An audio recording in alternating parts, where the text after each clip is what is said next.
How to stop saving browser history in Google Chrome. Hello everyone, welcome back to our channel and today we are back again with a new video. So without any delay, let's get into it. For that, firstly open Google Chrome on your device. Then in the search URL, simply type activity.google.com. Hit the enter key and then after you will be heading toward the activity page. Now, here you can simply see web and app activity. Simply click on it. Now to turn off the saving or browsing data, simply click on turn off and as well as delete the activity.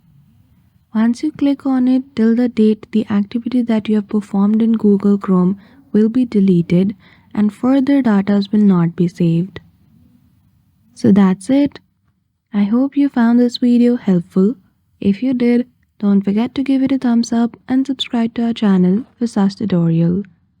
Thank you for watching till the end.